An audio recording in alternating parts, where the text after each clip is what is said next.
I've been tasked with assembling an elite team to travel through time. All your worlds are about to change.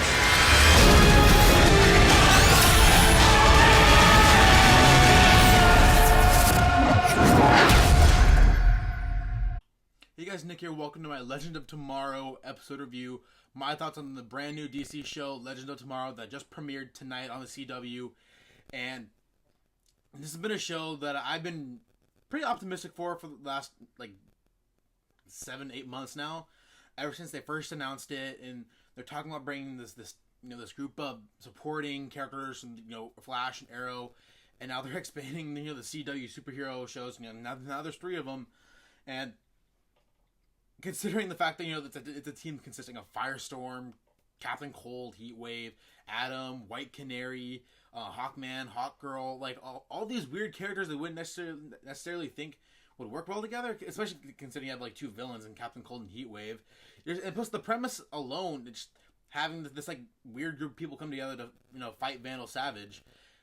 I mean, that alone intrigues me as a comic book fan. And I don't know, it's me being the nerd that I am and knowing all this comic book stuff, and it makes me excited about all these shows coming together, And even starting out the episode where we see, Adam training with Oliver and Sarah training with Laurel. You're seeing seeing how the CW superhero world is expanding, and again, it just makes me excited as a fan. So to get into the episode itself, overall I thought it was a solid pilot.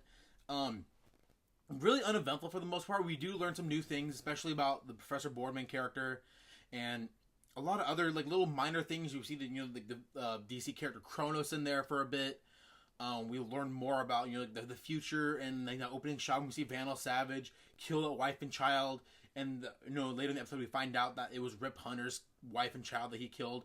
And I think and also that was a pretty brutal beginning to an episode, seeing him do that, and you wouldn't think especially on a show like this, on CW, they wouldn't show a child being killed, but hey, they did it. So I think that was a really solid start. And we find out that this whole team of people, well, they really have no real place in history. And once we find that out, because for the last 7 months, but he's oh, you're not just anyone, you're legends, you're legends. Every promo for the show has had that line from Rip Hunter, and now we find out that's oh, you guys aren't really legends. I just lied so you guys can help me. It was a nice little twist that I was kind of happy to see. It's plus I don't know, because the previous to the show, finally got to the point where it's the same thing over and over again. So it got kind of it was a little too much. I was okay, we get it. Just give us the show already. It seemed like we've been waiting for the show for a really long time, and considering it's starting in January when most shows start in the fall. But anyways, I don't know, again, going back to what I liked about the episode, I like how immediately the action starts immediately. Again showing the training montage of Adam and White Canary, and I didn't necessarily like how they already had the White Canary suit already ready in the Arrow bunker or whatever they want to call it. But I did like the exchange of dialogue between Laurel and Sarah, and that's something I wanted to see more of when Sarah was still on Arrow, because obviously they're sisters and they're still out there, and the whole reason why Laurel even became the Black Canary was because of Sarah's death, and they even bring that up in this episode. And I kind of, again, they wish they had brought that up in Arrow when Sarah was still there, but then she left, and we see her in the beginning of this episode in Tibet. Then she goes back and talks to Laurel, and that's where she gets the suit, of course made by Cisco, because I guess everything's made by Cisco in this universe now. But seeing that, what else? Finding out that Professor Boardman is really the child of Carter and Shira in their past life, or Carter and Kendra. I thought that was a nice little twist right there, because obviously we saw Professor Boardman in the archive Betamax footage from the Arrow and Flash crossover of a couple months back, or a little over a month and a half ago. And I don't know, obviously they're setting that character up for Legends of Tomorrow, and I'm really curious to see what they do with this character moving forward. I mean, I'm not quite sure if he was dead or not by the end of the episode. I mean, this is part of a 2-part pilot, I guess, so I guess those questions will be answered next week. But let's see what else is there. Definitely, and also seeing the new dynamic between Carter and Kendra, that felt a little forced in the 2-part crossover. Now it's feeling a little more natural. I mean, we have a whole series for them to explore that relationship between the two of them, and I thought it was nice. It wasn't so in your face as it was in the crossover, so it's having been a little more subtle. I actually enjoyed that. Let's see what else do I have here. of course, like when when Captain Cold, Heatwave, and Sarah all go to the bar, and Sarah's dancing by herself, and that misogynistic asshole comes by. He's like, "Oh, come on, bitch!" It's like, okay, whatever. And then she proceeds to kick his ass. I'm like, okay, like that made up for that asshole.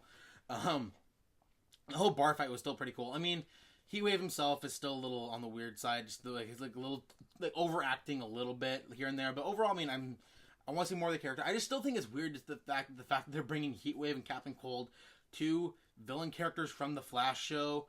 That I don't know. It's just weird seeing that they're not going to be in the Flash. I don't know. I just think that's kind of weird.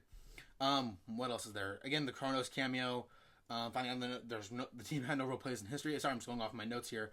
The only real negative I have with this episode really was the fact that they all chose to do this whole mission with Rip way too easily. They don't know this guy. Yes, he showed like the vision of like the post-apocalyptic future, but I feel like even then that's not enough to really trust someone to be like, oh, I'm going to dedicate my life to you and you and your cause. Like I just felt like that was just too. That moved a little too quickly. I wish there was a little more time developed into like them deciding. And then at the end of the episode, where they're all just like, "Oh, I don't know if I can do this," after they find out that they have no place in history, and they're all just like, "Oh, okay, I guess we'll do it because we want to prove history wrong." It's like, okay, that wasn't. Of course, they're gonna say yes. So I mean, I knew that they had to introduce that, but still, I just felt like it was predictable to me. So that was really my only regret with the episode. But overall, again, it was a really, really solid episode. Not a whole lot to talk about because, again, it was an overall eventful episode, or uneventful.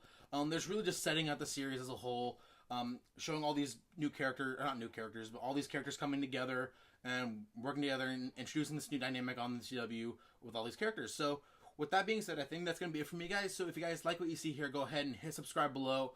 I do review these shows every week. I review Supergirl on Mondays, Flash on Tuesdays, Arrow on Wednesdays, and now the show on Thursdays. So there's plenty of superhero stuff for me to be talking about. So I'll be here on my channel.